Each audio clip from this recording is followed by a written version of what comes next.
to the RRP Comic Book Club, coming to you with I think it's our seventh or eighth edition.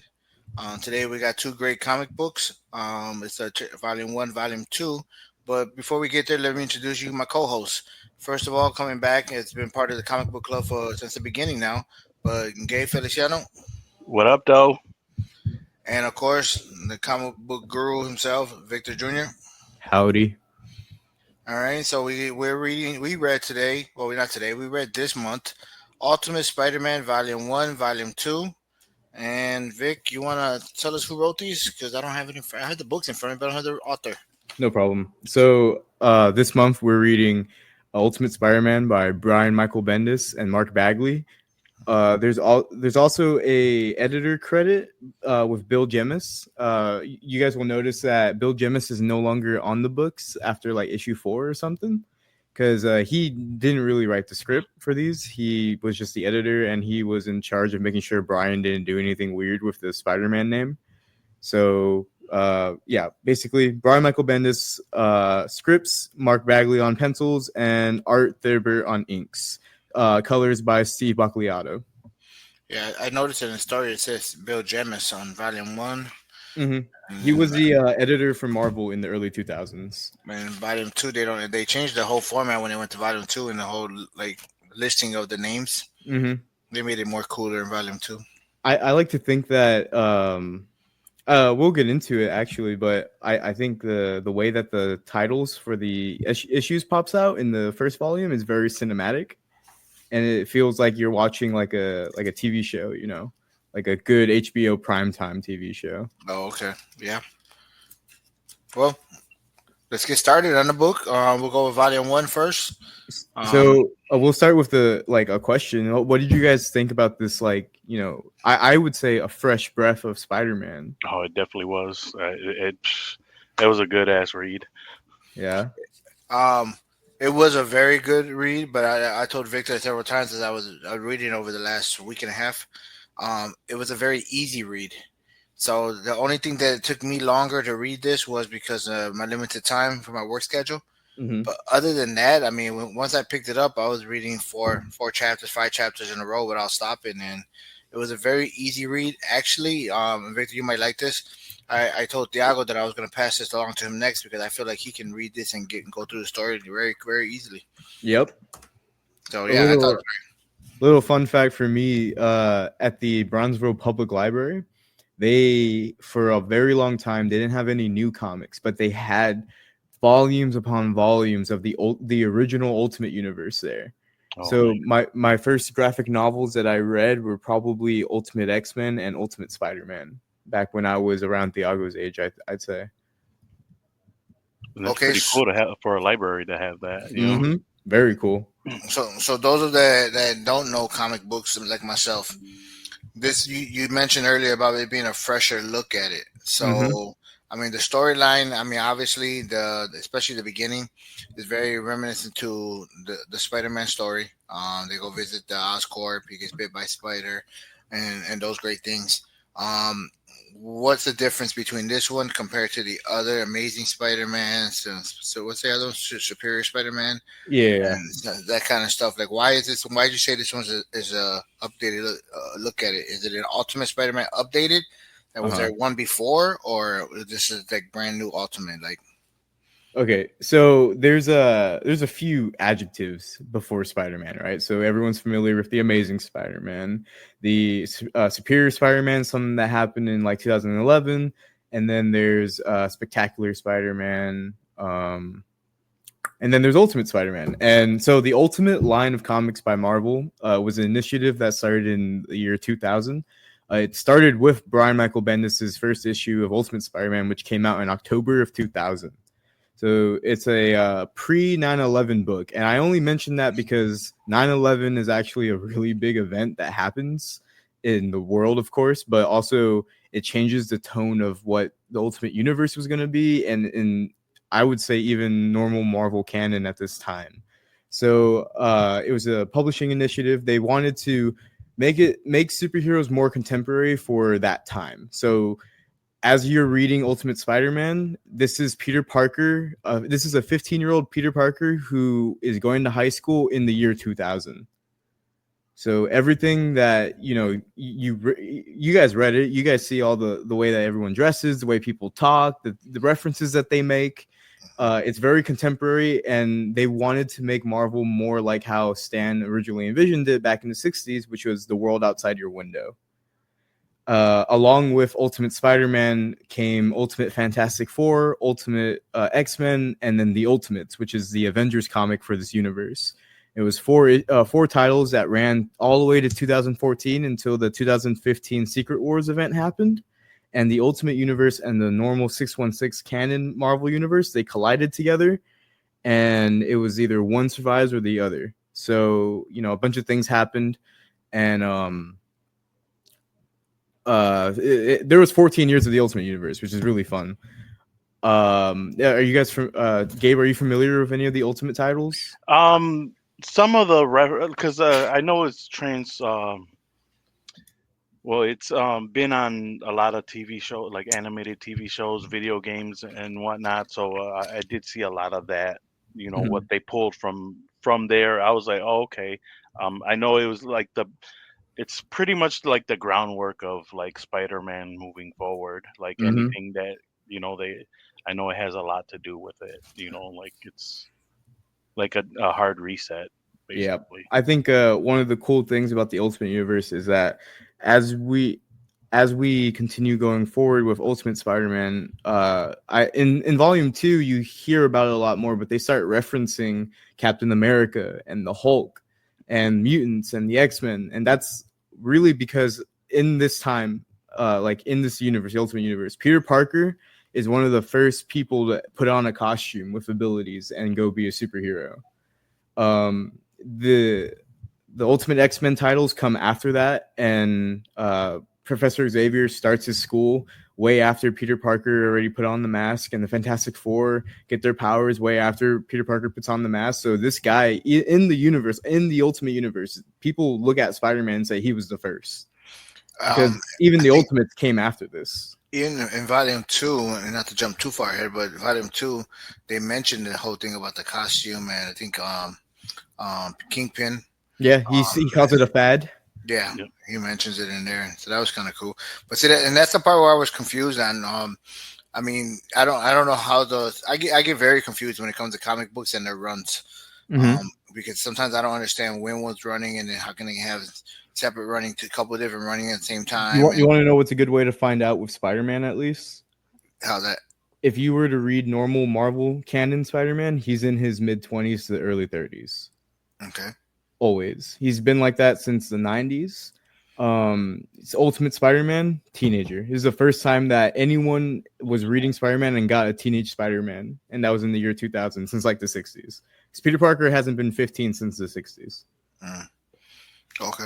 Yeah, I didn't know. So when I started reading this, and a lot of the references, like you said, it was like a 90s 2000 vibe. I didn't know if it was because they redid it or this was the original. All right. Yeah, I feel you. You guys want to jump into some of the characters? Yeah, let's go. So, how did we feel about Ultimate Peter Parker? Start off with Gabe. He's very relatable, especially like in the modern time, and even like back then, what they captured so well, they managed to keep on capturing it. Is like, I mean, he is a superhero with all these superhero problems, but then it's like his first world problems are so relatable. Like trying to be like be popular, or get people to like him, and his issues with his parent, or with Aunt May and Uncle Ben and whatnot. I mean, it's probably why Spider-Man is so popular, is because for a superhero, like we get what he's going through, and they still managed to keep that. That's what I loved about And Dad, is it just me, or did anybody else see Freddie Prinze Jr. in this role?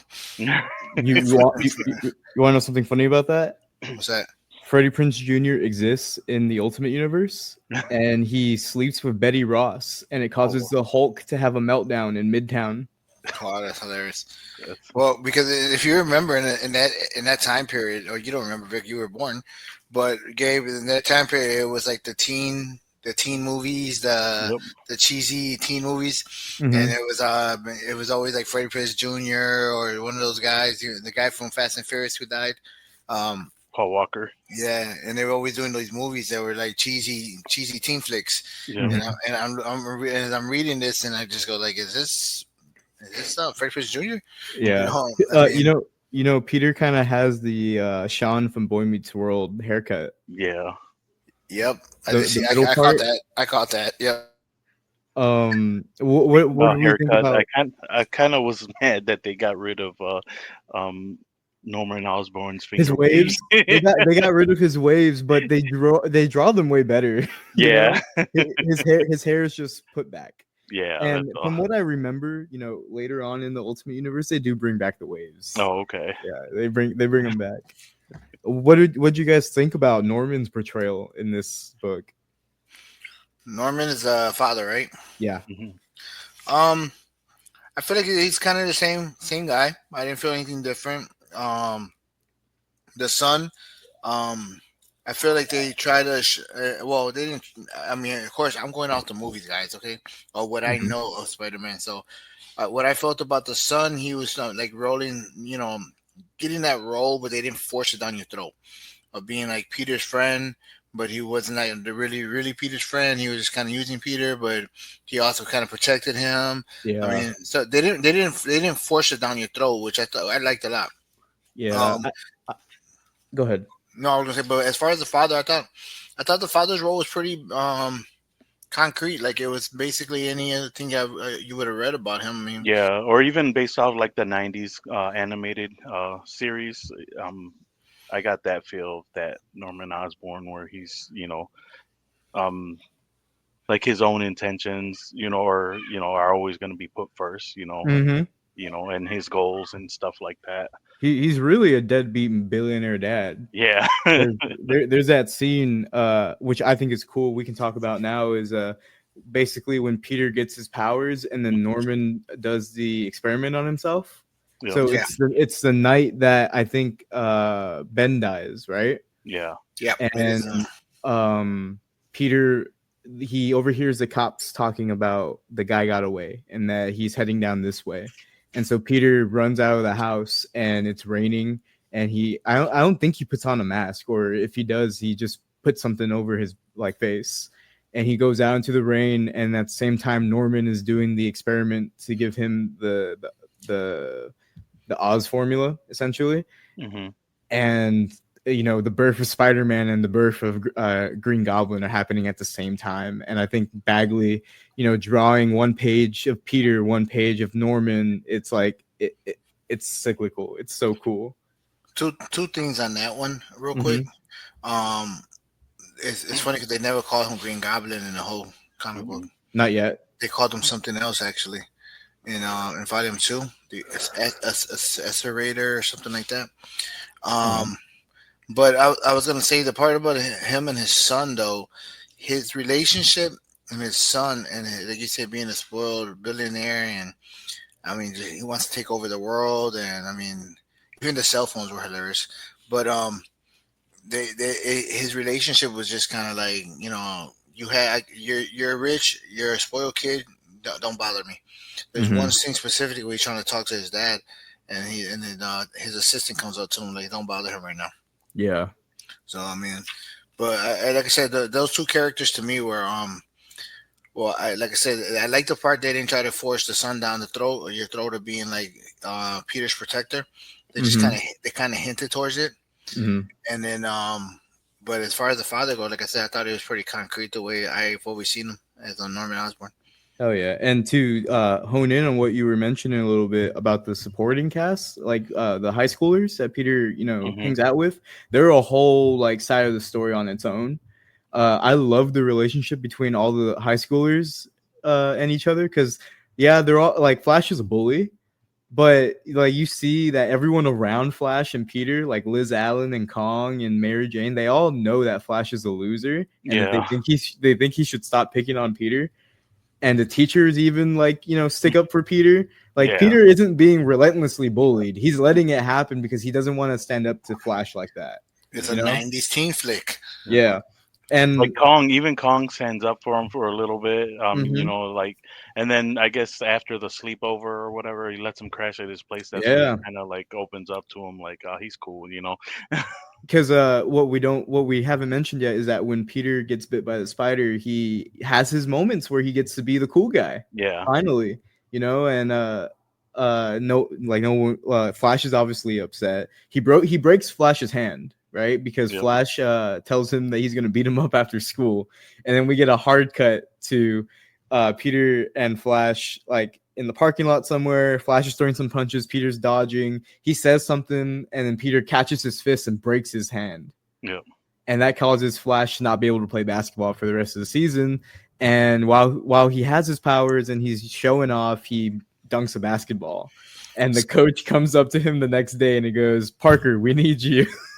So to go a little bit on my whole theory of this comic book, what teen movie from the 80s did he just kind of like showed example of? It was Teen Wolf. Yeah. Okay, I'm just glad I wasn't the only one that caught it. Yeah, it does got that vibe. Yeah. And you know, since we're also talking about characters and we were talking about father characters, what do we feel about Uncle Ben? I'm sure this is like the most you guys have ever seen or read an Uncle Ben before.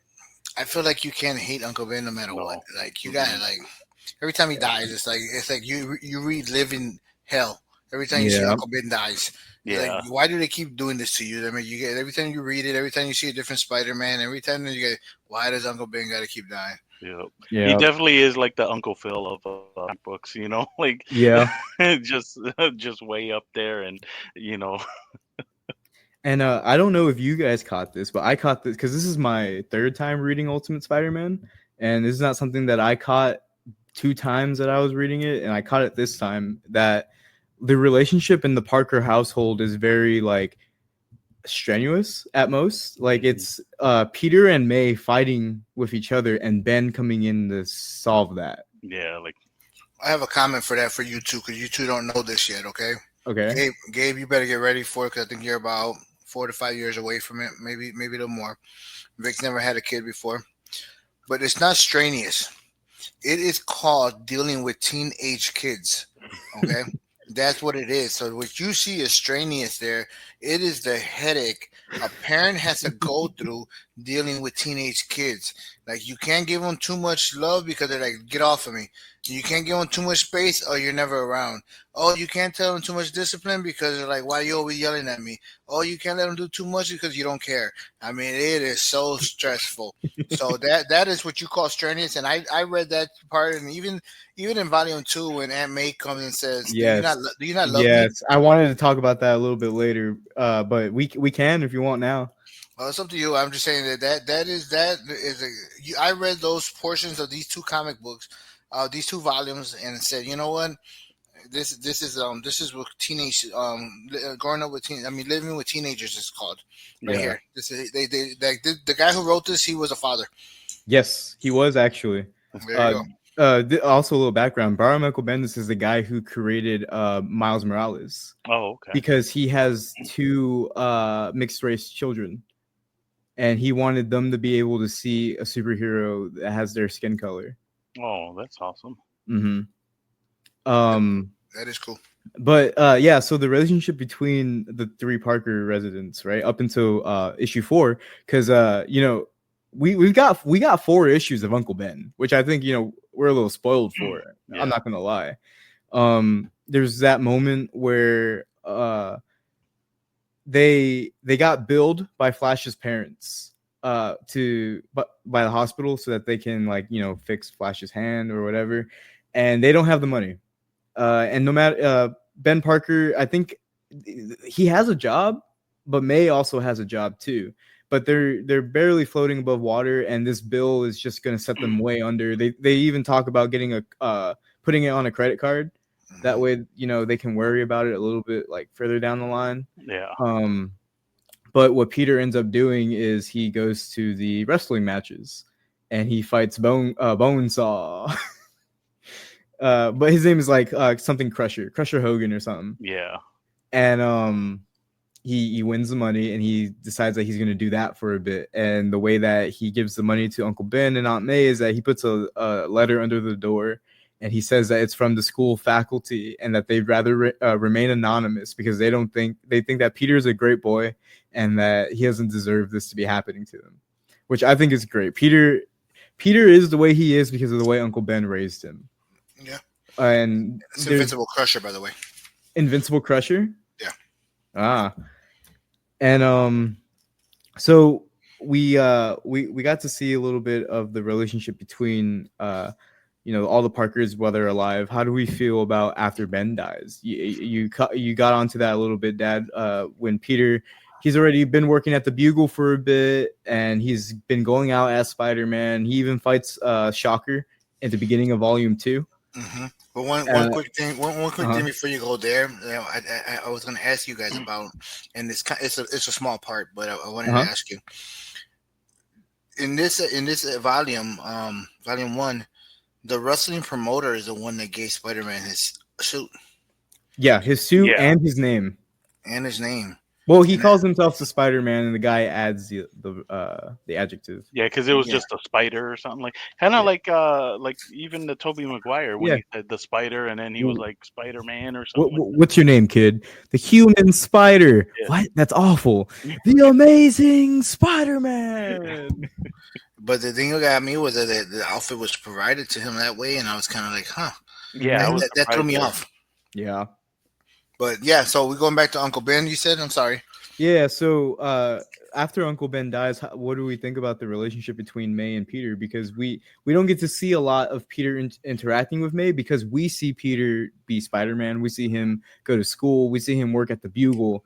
And it feels like, I think it's issue 12 or 11, I think, when they have that talk. Yeah, it's all been boiling to that point. Yeah, I think it's like right at 11 or 12 because it's right before the teen movie at the end. But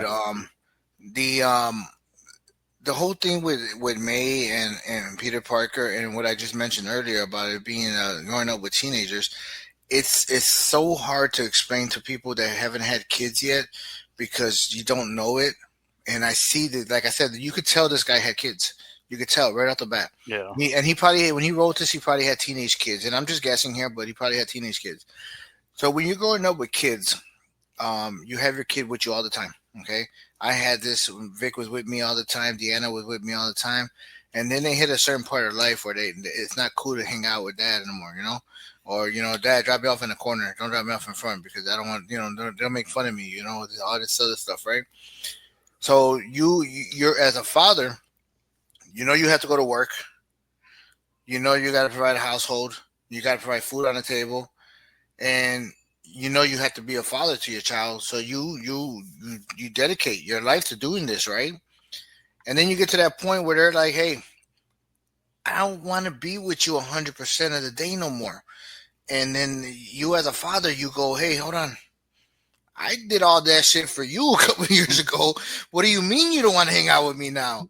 So it becomes a point of life where it's kind of like we have to learn as a father that, hey, it's okay that they get space and go off on their own and live their life. And you just got to monitor, make sure they don't get out of place and nothing. But it sucks. It sucks bad. And Gabe, get ready, brother. It sucks. It's already getting there because it's already, Dad's not that cool, Yeah, Dad's not as cool as I thought he was, And but the thing about it, the way it wasn't even that many frames. I think it was about a page, maybe a page and a half. It's 3 pages. I have them here. If I could read them, go to for you guys. So the scene starts off like it feels. Before I start, I think the relationship between May and Peter feels like strangers right now. Strangers that love each other, and it's very heartbreaking. So Peter walks in, he goes, "Hi, Aunt May," and she doesn't answer, and she's looking away. He goes, "Are you mad at me?" She goes, "No," and he goes, "What's going on?" She looks down. She goes, "Do you like me, Peter?" Which broke my heart. Broke my heart the first time I read it, the second time I read it, and now reading it. He goes, "Do I like you?" "Sure. Why would you even ask that question?" She goes, "Not as an aunt or or as a person who is related to you just as a person? Do you like me as a person? He goes, yes, of course. And she goes, well, you're never here. You obviously have other places you'd rather be, other things to preoccupy yourself with. And he goes, yeah, but we're both busy, right? You have to work, and then he doesn't have any other things he can attach May to, other than that she has a job and she's at home all the time. And she goes, I mean, I know life sort of threw us together in this house. That's what she says. Uh-huh. And she goes, it's okay to say it, Peter. We're the only ones left now. This isn't the life either of us chose. This isn't the life either of us expected. It's just the life that we seem to find ourselves with, Uh-huh. which, is very sad. So the part where she says it's okay to say it, it's only two of us left now, and then Yeah. life kind of threw us together. That's the part that got me. Yeah. That's the part that got me because it's. I mean, her partner in life is gone, Yeah. right? And her and Uncle Ben, even in the movies and even in this book, as you read more, and we got to see more Uncle Ben interaction. It was He was the man. yeah, Mhm. but she like they had a relationship that was kind of like, like you be good cop, I'll be bad cop. But no, I don't like to be bad cop, but it's okay, you be good cop today. Then they go in back and forth, and they Yeah. lived a very peaceful like life. And she lost that, Mm-hmm. and now she's like, okay, what am I left with? I'm left with this kid who's a teenager who doesn't want anything to do with me right now. Didn't want anything to do with Uncle Ben, but Uncle Ben knew how to handle it. And usually it's like that, by the way. There's usually one and one. There's usually one parent that says, okay, leave him alone. He's growing up. Let him be. And the other one is kind of like, no, I want that little kid again, you know? So in this situation, it was more like Uncle Ben was kind of like, hey, let him be. Let him be. Mhm. Now, Aunt May ain't got that no more. No, So who's, Ben was the one that went to go find Peter.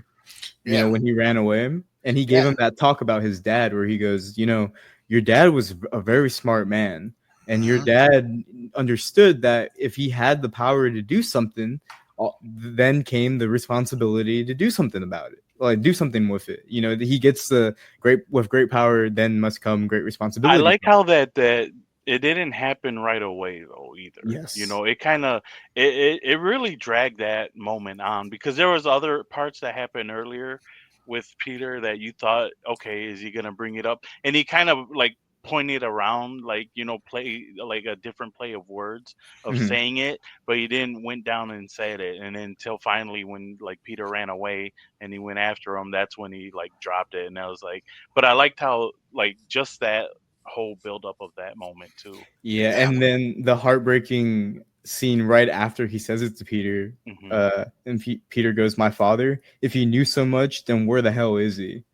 And he runs away, and Ben just has this moment where he says to himself, "Come on, Peter, snap out of it. You can do it." Yeah. Like, Like I said, because no there's matter what, always he one parent. believes in this kid. There's always one parent that can kind of see the big picture, but there's always the other parent that just kind of like, ow. And there's nothing Mhm. wrong with either or. Honestly, Hmm. there's nothing wrong with either or. I know which one I was, and it's nothing wrong with either or. And I'm saying that because I was the other one. But the thing is that it's a feeling that when you get that, it's kind of like, wow, like I dedicated so much, and I now I just not I knew when this day would come, but I didn't want it to come. So like, what do I do now? Like, do I just go watch TV? Like, I mean, what do I do? I'm used to this person being with me all the time, Hmm. Like, Mhm. what do I do? And I mean, and that's what Aunt May's at right now, Like, I don't have my partner in crime. This kid is out doing who God knows who what with who knows who, which comes at the end when he's like, hey, you ain't sitting up in this room with this girl by yourself. What's wrong with you?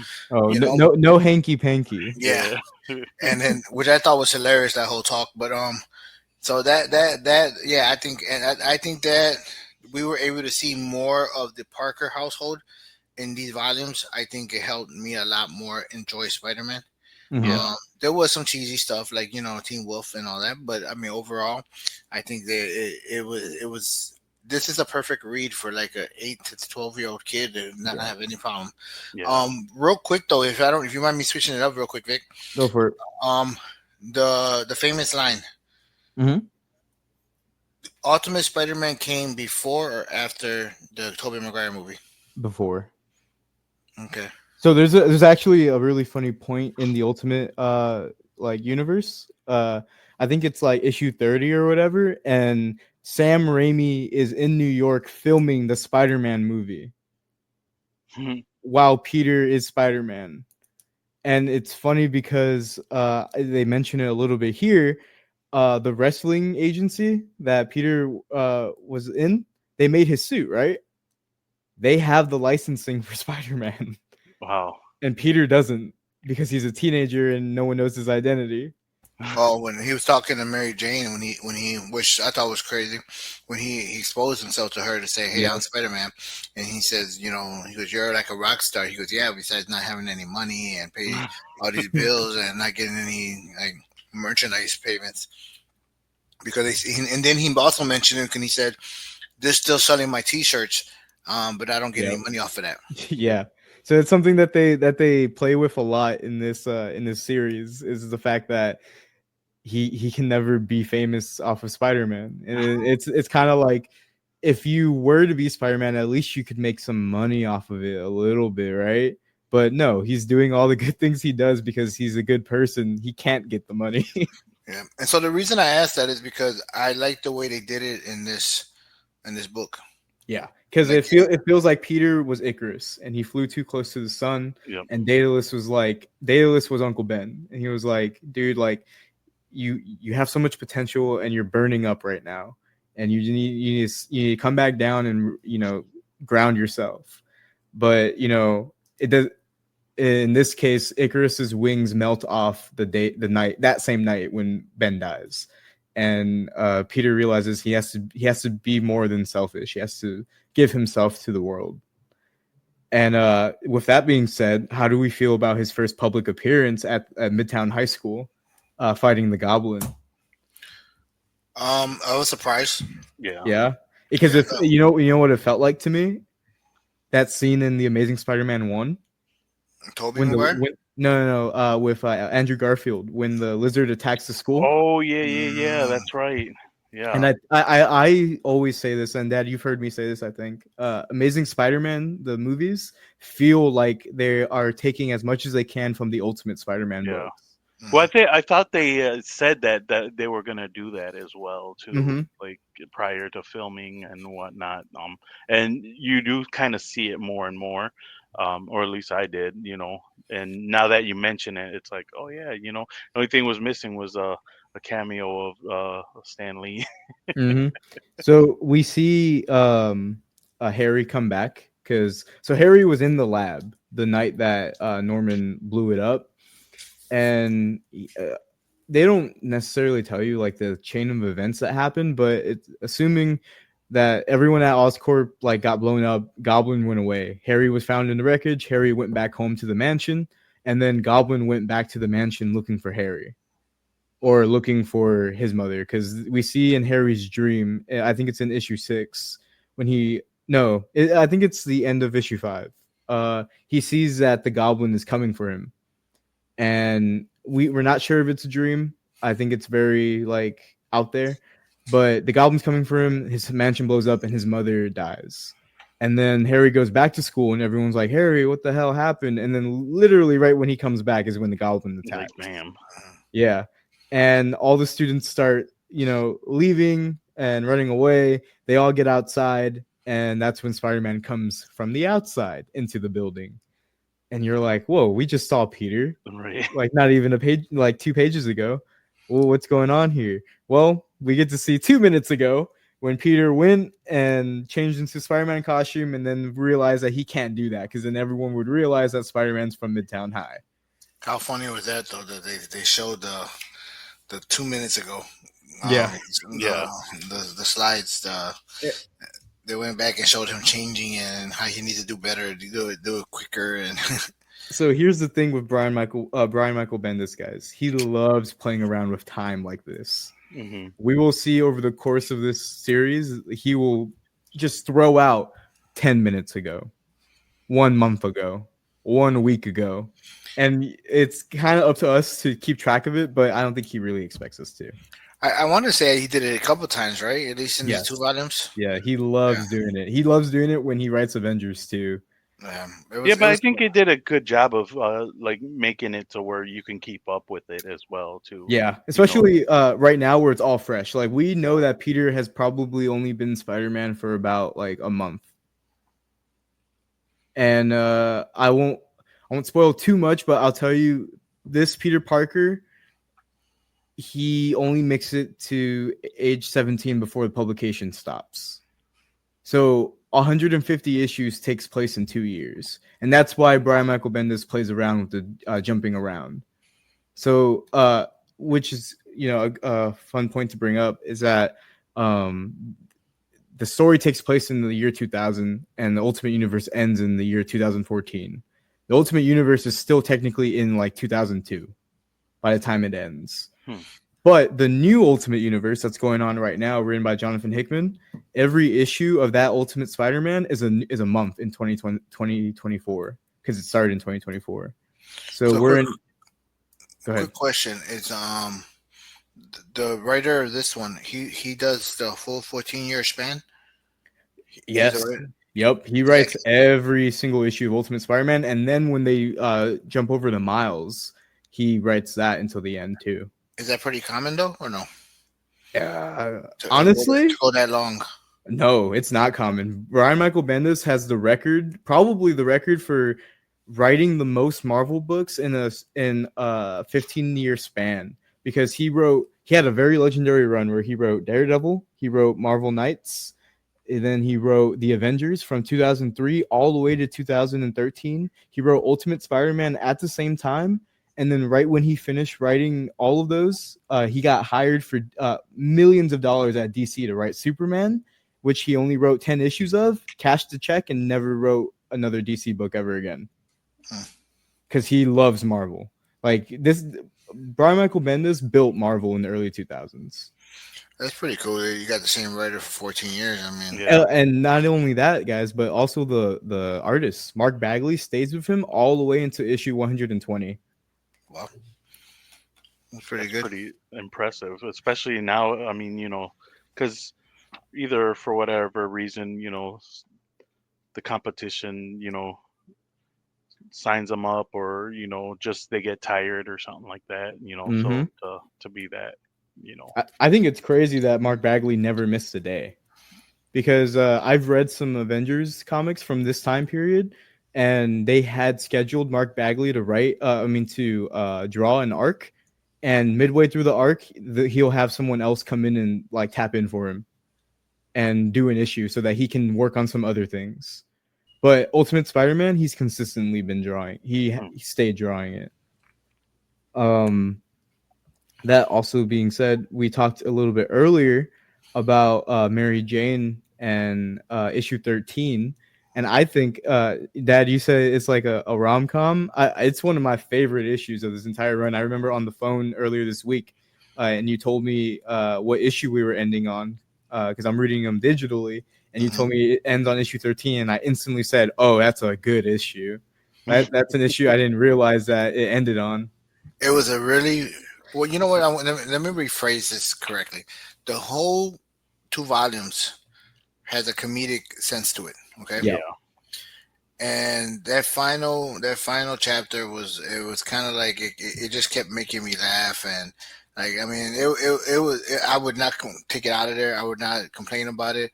My comparison to like a teen movie, a cheesy teen movie, it's in good sense because unfortunately I love cheesy movies. So I was reading it and kind of like enjoying the whole thing, and then my whole Freddie Prinze Jr. thing came back to me. Even the girl from remember right, Sarah Michelle Gellar or something like that. Yeah. I was seeing her as Mary Jane, and then when Aunt May came in, and all that whole chapter. And the funny thing about that is that if you were reading in volumes like we are, you read volume 1, and then you go read volume 2, it ended on that chapter of just them in the room. There's nothing going on. I don't even think he put the Spider-Man outfit on in that chapter. No, he sticks to the wall, and then she leaves, and then it ends with him smiling and putting his back to the bed. Yeah. So I mean like I said, Diago's gonna get the book right now that I'm done. I'm gonna let him Mhm. read. First, I know what he's gonna do. He's gonna want to draw the cover page, Yeah. which my cover page is the one him flying through the air with the web in the background. Hmm.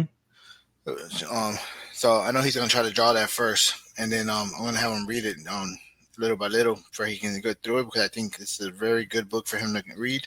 Um, but yeah, that chapter was great. I I like I think that the way that Volume 2 ends with issue 13 is kind of it's kind of a juxtaposition of what the whole volume was kind of like because we got to see in Volume 1 Peter get his powers. We got to see the origin. We got to see the introduction of his main baddie, the Green Goblin attacking the school, and then we pick up Volume 2. Fleshing out the world a little bit and introducing the Mhm. Kingpin, the Shocker, Electro, the Enforcers. I never understood why they don't bring Kingpin into the movies. Because he's doing his little the shows kind of thing. He's He like the does, boss in the shows. yeah, he He's does the in. shows, but he doesn't do the movies. Yeah, Yeah. even though he is a big part of Spider-Man's, I mean, Hmm. at the end of the day, Green Goblin's still his number one villain, You, but you know Kingpin what is I like probably felt? number two, a good number two. You know what I felt? I always felt like they did not have anybody to play him well enough. The guy who plays him in the Ben Affleck Daredevil movie is cool. Who is that? Oh, Michael Clark, He's Marseille. he passed away. They passed. Oh, Mm-mm. okay, yeah. You know what? I was just thinking in my head like he would have been good, but I forgot he did play him. You know who else played him pretty good is that guy who was in uh break up with he's an older actor. Yeah. Let me get a name for you guys. You Are you guys, talking about the one from Daredevil, the TV show? I think so. Vincent D'Onofrio. Yeah, Yes, Yes, He he, played him he's good too. he's still the Kingpin because the yeah, Daredevil show is out right now. yeah. And They he brought gained him back. he gained weight for that role, didn't he? I don't know if he gained weight for the role, but he's a lot skinnier now. So Oh, is he? Okay, yeah, he played him well, but I don't know because as I'm reading Kingpin through here, if we can talk about Kingpin for a second, yeah. um, as I'm reading through Kingpin here, I mean he's like this um I don't know, like I don't know how to say it, like oversized character that's not to be like it's not man made. You Hmm. know, like he's supposed to be like this super human type guy who has like he's just. I mean, even Peter Parker's making fun of him in one scene. He's just big boned. Yeah, Yeah, yeah. I think I remember reading somewhere where he actually tussled with Spider-Man, and he was surprised.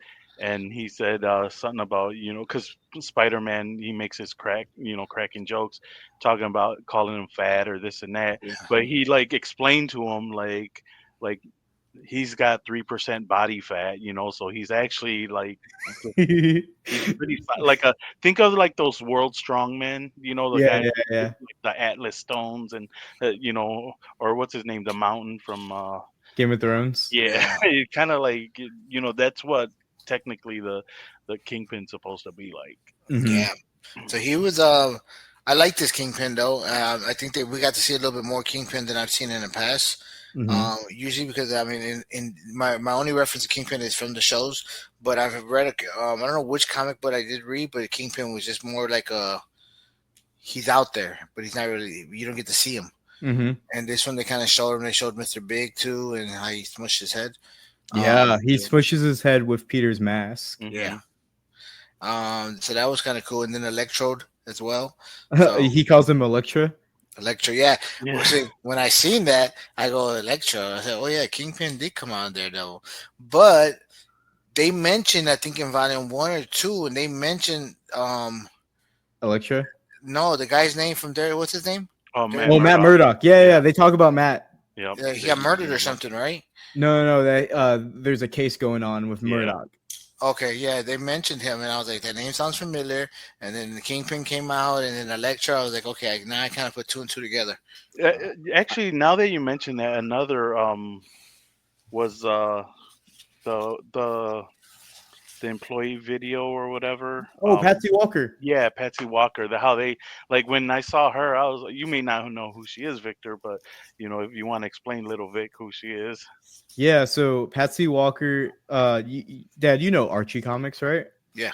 So in the 50s, 40s, 70s, 60s, there was a I forget what the actual title was, but it was a Patsy Walker. It was an Archie comic, and the main like character was Patsy Walker, and that was like her thing, right? She dated some guys around, and like it was like an Archie comic. Then when Stan bought the company that Patsy Walker's comics belonged to, and he folded her into the Marvel universe and created Hellcat. So she's her own superhero, but she used to be a teen star. And so the way that they play it off in the Marvel universe usually is that she was in a show that was like an Archie like comics ripoff, sort of. And people remember her from that. And then as an adult, she became the Hellcat. What's that One Tree Hill? And huh? What's that One Tree Hill? The show she was in? Something like that. And so in this, she's just an actress who did a security like commercial, not ad, but like a rundown of what the security systems can do at Fisk Towers, which is cool because I also know that Patsy Walker comes back again in the Ultimate Universe, so it's cool seeing this little seed that's planted. Right. Okay, yeah, that one flew right over me. I didn't catch that one. The one I did catch was the Betty from because a long time ago, somebody I used to know who used to love Spider-Man, he once told me that I don't know if it's true or not, but that in one of the Spider-Man, Peter dates her. Are you talking about the lady that works at the Bugle? Yeah. Yeah. What's her name? Forget her name. I don't think it's Betty though. Oh, I thought it was Betty. I'm sorry. Hold on. I'm actually on that page right now. Yeah, they told me that he dates her. Betty. Oh yeah, it is Betty. Betty Brant. See? Yeah. There we go. Yeah, they said because she's mentioned in the first Tobey Maguire movie like briefly. Oh yeah, Peter tries to get in advance. Yeah. No, he tries to get paid for a picture in Spider-Man 2, and then Betty says, "Oh, I'm sorry, but like this doesn't cover the advance that I gave you last week." Yeah. So then a friend of mine told me at the time, he said that's a mention to his first girlfriend or something like that. Great segue, Dad. How did we feel about the Bugle and J. Jonah Jameson? Oh, we got to meet them in Volume 2. Yeah, I like them. I like that. Yeah. I think they're hilarious. I Classic think that Jonah. Yeah, the guy who played him in the original movie, I thought played him really good. I don't remember who played him in the J.K. Simmons. Yeah, he plays him really good. So I liked it. The whole Bugle story part. The only thing they didn't show a lot of was like more him taking more pictures. Yeah, so I was actually going to bring that up. I think it's a kind of a subversion of what you would typically think Peter would do at the Bugle. So he goes in there at first trying to sell pictures of Spider-Man, and I think Jonah only offers him like $150 or $50, something like that. And Peter's disappointed, but right next to this conversation that they're having, Betty Brant is struggling with the Bugle website, and she can't figure out why the webpage won't load. And Peter goes and he figures this out, and then that's how he gets his job at the Bugle. He becomes tech support for the Bugle. Which I think is funny because it kind of makes me wonder when these guys are writing these movies, they go read the comic books and they go, "Oh, let's use this. Write this down." And he took a picture one time, and now we're going to say that he's taking all the pictures for Spider-Man for a storyline. I think it's also more of a like I had said, it's a subversion. So it's like that Peter Parker does take pictures for the Bugle. Like if you read like 616 Spider-Man, so it's like, oh, they're going to do the same thing in Ultimate Spider-Man. And they're like, no, like he tried, but he wasn't getting paid for those pictures. Yeah. And before we jump to our thoughts on the books and everything, I do have one more character I mentioned. Okay. He got called into a room at school and was basically interviewed about how he felt and how to make him feel and. But I didn't catch. Maybe I missed it. I didn't catch before or after what that whole thing was about. Am I not there yet, or did I miss it? No, but you're keying on to something that they're going to touch on really soon. Okay.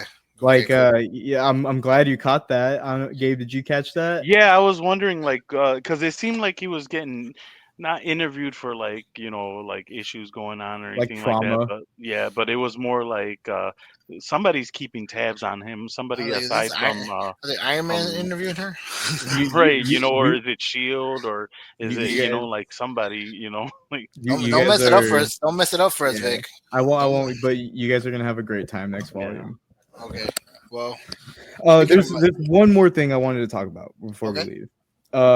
What did you guys think about the whole plot behind Peter trying to get his footage back, and how it shows you like how smart he is and how resourceful Peter can be? Well, you know what? I was gonna ask that. I'm glad you brought that up now. Mm-hmm. I don't know if it was it wasn't the Tobey Maguire. I don't know if it was the Andrew Garfield one or if it was the other kid. I forget his name. One of those Andrew. Tom Spider-Man. Holland.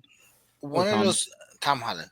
One of those guys talked about their Peter's father was very technical. Yes. I don't That was remember which Andrew one. Garfield.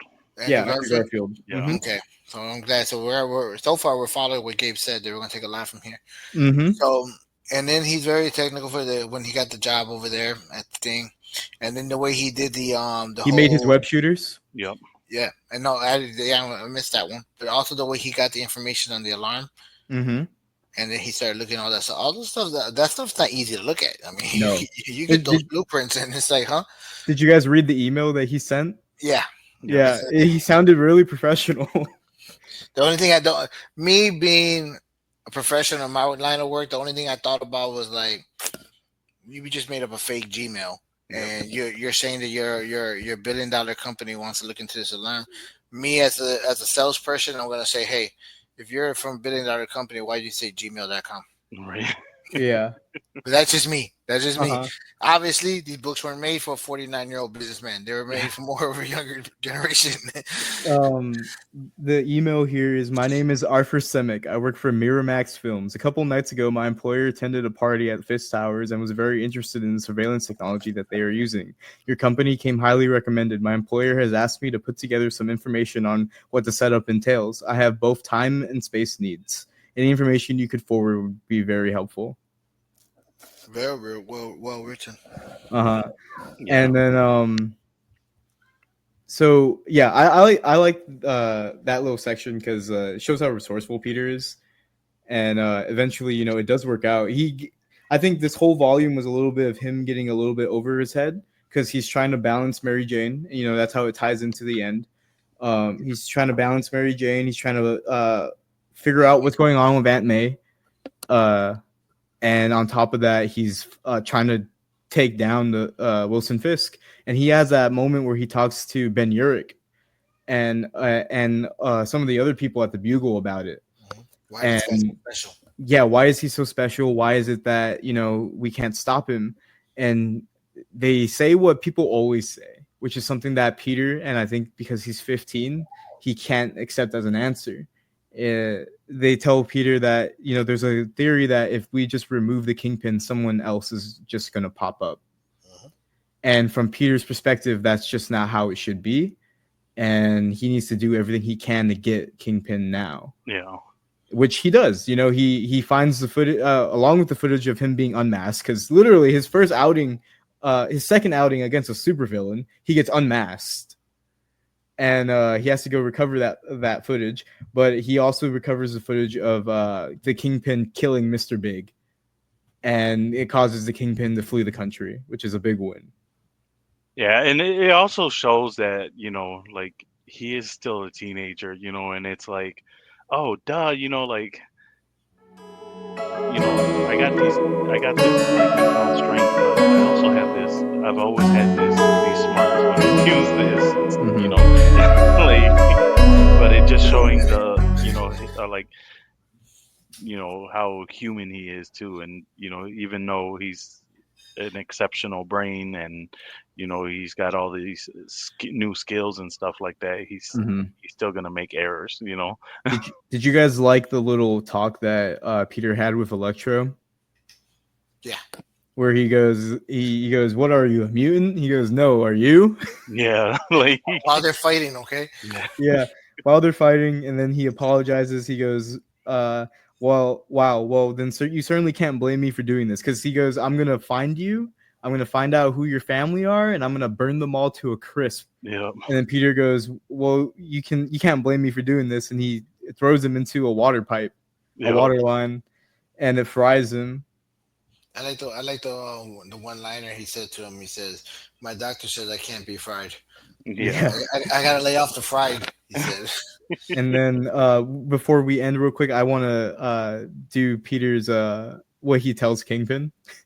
So he goes, I have something. He goes, you're right, and you don't know me, and you don't know why I'm doing this. And I promised myself that if I ever had a moment face to face with you again, that I would tell you.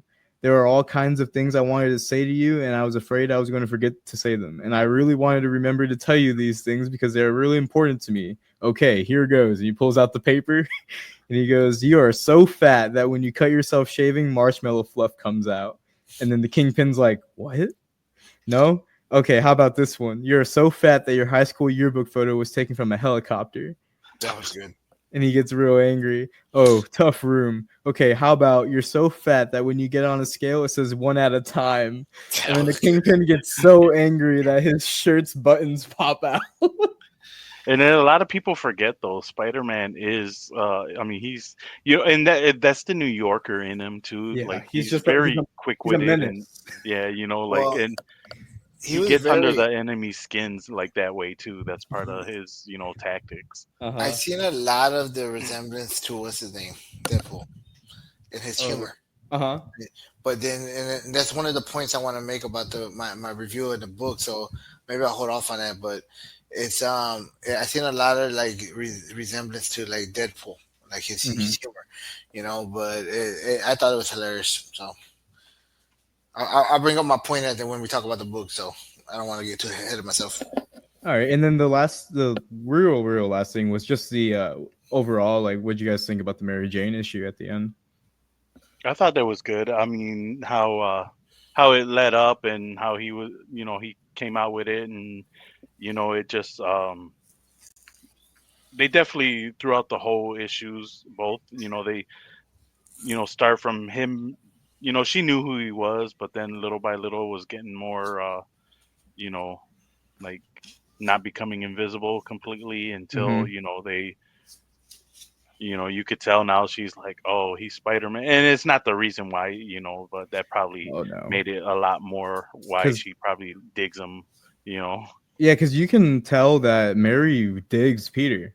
Like, straight up, like in the earlier issues, she's trying to see Peter and like spend time with him. This isn't like Peter fawning over someone who doesn't like him or someone that he has to struggle with.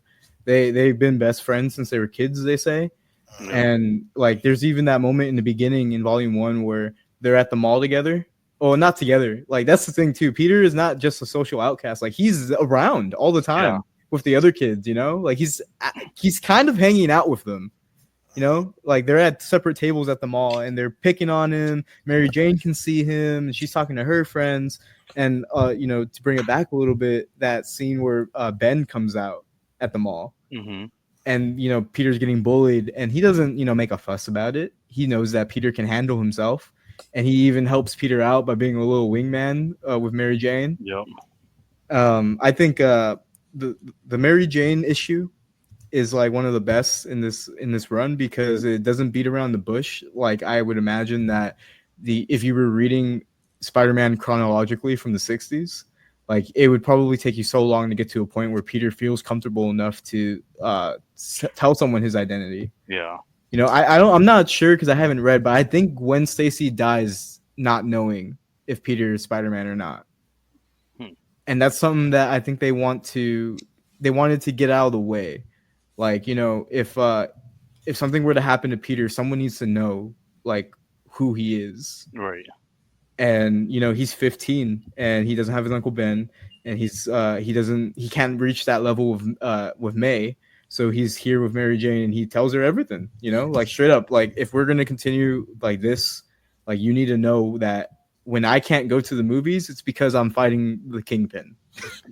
Hey, you don't have to answer this, but I feel like this Liz character is gonna come out later. Liz Allen? Yeah, she does. I don't know who she is yet. That's why I asked. Yeah, well, She Liv probably Allen, too Liv too. Allen, I think is Peter's first girlfriend in the normal 616 universe. Okay. Yeah, she passed out twice, so I wasn't sure. Yeah. All All right, right. and that's the end. If you want to run the end, Ed. Okay. Gabe, overall, let's look at pencil drawings, pencils and ink. I thought the artwork. I mean, there's a couple like images that did pop. It wasn't anything like iconic. I mean, there was a couple. Maybe the covers and was probably a little more, but this focused more on the story. And honestly, like what I had a feeling of. I don't know if you ever ran through the newspapers, but just reading the old Spider-Man comics from there, like it just felt like a continuing like comic strip from a newspaper. Like it wasn't boring, it wasn't um it didn't drag out. It was just well written. You're going ahead of me here. So the ink though, you thought it was okay. I mean the like it was all together like as a whole phenomenal, but I mean it just I mean maybe like with the Green Goblin like showing his face or something like that, but like for me I think just the work as a whole, there wasn't just one iconic, Mhm. thing that kind of really, for me, that stood out. It's just because it all just was really well blended together. And I think they didn't want to focus too much on that, where it was just more like the story because it was a like a rebranding of Spider-Man, Hmm. at the time, and that's what I kind of, and it's okay because it didn't, this. Well, right before we go to Vic's thoughts of the drawings and ink, let me just give you my view of it because I think it's going to go along with yours, Gabe. Just 1 second. Let me get the picture I want. Um, I believe that the story was so important that we missed a lot of the pictures. So I was as I sit here during this podcast and I going through some of these pictures, I start seeing some of the pictures, some of the drawings, and I'm like, wow, that's pretty cool. Like Vic mentioned about the hair, about Peter Parker's hair. There's even one picture where they have Spider-Man's mask, and in the Are you talking about the covers? no, this one specifically is one that he's sitting there, and I believe he's talking to Kingpin actually. No, he's talking to Aunt May. No, no, no, I'm sorry, I don't know who he's talking to, but it looks like it's Aunt May's face in his eyes. Uh huh. So it's actually a really good picture. I don't know if you guys can see it there, but Okay, yeah. yeah. So I think that we got so caught up in the story that if we went back and looked at some of these pictures, drawings, I think that we would probably appreciate a little more.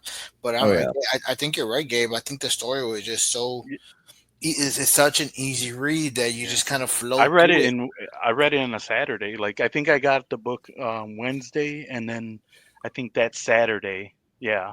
I mean, and like you said, the story was just so good that you kind of just skipped, didn't really sit back and enjoy the. You almost got to kind of go back and relook at Yeah, the. I think that's what it is for me. At Yeah. least that's what it is for me because I read through it so quickly as well. Not as fast as you guys, but I'm saying when my open spaces, I popped out 2 chapters real quick. That I just if you go back through it now, I'm seeing all these great pictures. So overall on the ink, I think it's very good. I liked it. It's very different than what we're used to reading. So Vic on the ink, So, because this is my third time around, I can appreciate the art while also reading the story and enjoying it too. I think that Mark Bagley is one of the most underrated talents in the whole industry. And I say underrated because he's not doing a lot of work right now and not too many people know about him, right? But like this stuff is golden. Like the cover art, I'm scrolling through it right now on my app, and I'm sure you guys have saw bits and pieces as you were going through your volumes. hmm These covers are amazing. Hmm. They have like this airbrush quality to them that really makes them feel like they're like from the 2000s. yeah, I agree. And one of the issues that I think like Bagley was really like he probably was chilling in his office for a weekend doing nonstop was issue 12 Battle Royale. It's Mm, the one with the Electro on the cover, Mhm. because that whole issue is the fight between, this is a fight between Peter and the Enforcers, and then Peter and Electro, and then Peter and Kingpin. So he goes through 3 levels, right? And when you go through that issue, it's Mark Bagley's like fucking pencils on 100%. Yeah. He's going overdrive, and then the guy who does inks is going even harder. mhm, Every single muscle on like Peter's like body is defined, and they make a joke about it in the issue where they make a joke about his skin tight suit. mhm. And I think like the art is phenomenal, and the writing. I don't want this to be a Brian Michael Bendis glazing podcast, but like he knows how to write, man. I think there's some things that like aren't around anymore in modern day comic book storytelling, and it's long form storytelling. You can get a book off the shelf today with a writer that you like, and he will probably only be on the title for 6 issues or 12 issues. So I think it's very special that Brian Michael Bendis was able to keep his hand on the wheel this entire time. And the first 2 volumes are like a punch in the gut for like what you think you've been missing in comics, for as long as you've been reading them. Yeah. And Dad, you're pretty fresh into comics, and I think I think even you get that feeling from reading this. Yeah, I loved it. What I was gonna mention before about the way this is written and and Peter Parker's comedy and within it. I mentioned earlier it was more like a dead. I got a Deadpool feel from it, but Uh-huh. then the way he wrote this, and this is my comment on the writing, the way he wrote this, you appreciate it and you like the fact that Peter Parker was 15 years old. Mhm. Yep. He was a dork. Yep. He was a dork. He didn't. His comments may not. It was comedic to us, but maybe it was something he just really thought about. And that's the cool thing too, is that like his comments as Spider-Man, like when he's fighting, you get to see that like he's only doing it because he's fucking nervous. Yeah. He's trying not to die. it's what that's. It's almost social anxiety, and Yeah. with his response being comedic. You know who had Mhm. that very good. Matthew Perry used to say he had that when he got nervous. He Mhm. started telling jokes. Mhm. Um, and he said it a bunch of time on Friends, but and they said in real life he was the same way. But it's the same way here, and like I said, the guy who wrote this, and I'm sorry, but I can't remember his name because you've been praising him all show. Bendis. Yeah, Bendis. He wrote this for you can appreciate the fact that Peter Parker was only 15. Yep. Mhm. So as I told you, I got the Deadpool feel from it. Yeah, I did, but you knew this is coming from a 15-year-old geek, Mhm. Yep. and it's kind of like you enjoyed it, So I love the story. Honestly, I loved it. Um, And yeah, I think also he basically he captured what Stan Lee always wanted with Spider-Man, because that's the whole reason why it wasn't, like he wasn't over the top with his powers or anything like that.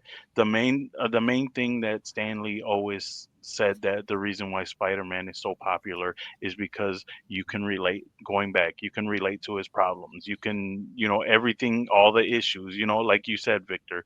Um, when it came to Uncle Ben and Aunt May, how they approached on dealing with him as a parent and stuff like that. You feel that, Vic. I mean, you're not too far off from high school, but Mhm. I mean, we all can kind of relate to that too, though, as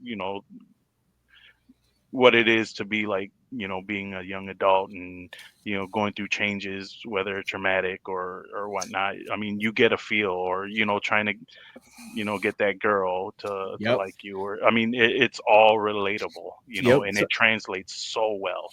every teenager has a spider getting bit by a spider moment. Yep. You don't become Spider-Man most of the time, but sometimes it just changes your life in a Hmm. way that you start seeing things different. And I think that like that is perfectly captured here. Yep. like you guys have been saying. You get to see what it would be like to see 15-year-old Peter Parker. And like I've said, I've alluded to earlier, in Normal 616, he's my age in Normal 616.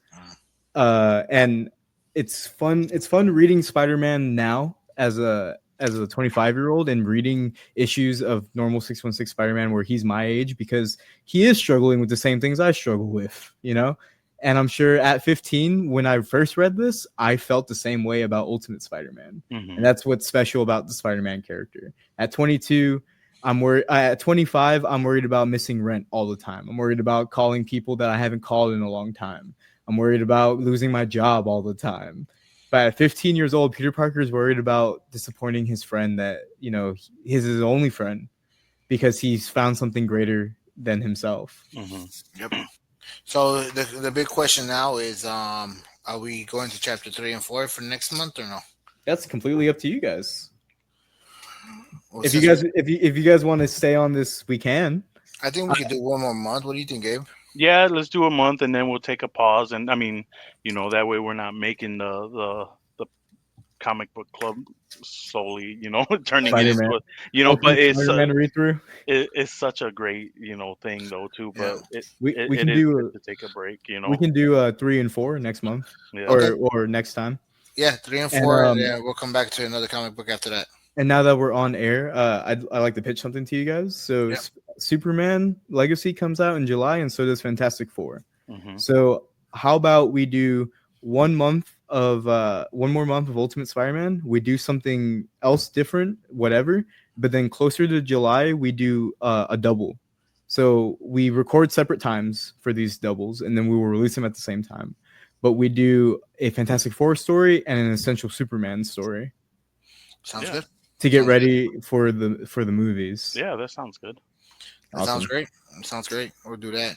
I think overall we already said what we think about the book, so let's go ahead and get to the point of Gabe. Where can they find you? You could find me on Facebook at Gabriel Feliciano, and on Instagram at Gabe's Picks 22, and on TikTok at Conflay722. All right, Vic. You can find me on Instagram at Victorino _MP4, and then at Twitch at vicatnight.ttv or at Twitch. Yeah, that's it. And me, you can find me under Mendez Vic, or you can find us on the Rhyme and Reasoning _podcast on Instagram. We'll be back hopefully next month with another podcast on comic books.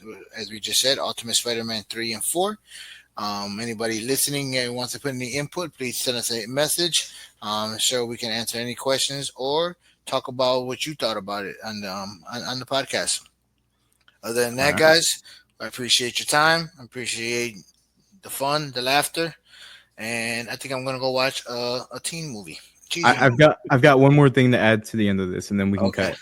I'm going to read the solicit for Volume 3. All right. So, if juggling high school and a fledgling career as a superhero wasn't enough, Peter Parker now must contend with the deranged Dr. Otto Octavius, out to kill everyone and anyone associated with the accident that grafted the hideous metal tentacles to his body. That includes Peter Parker. There you go.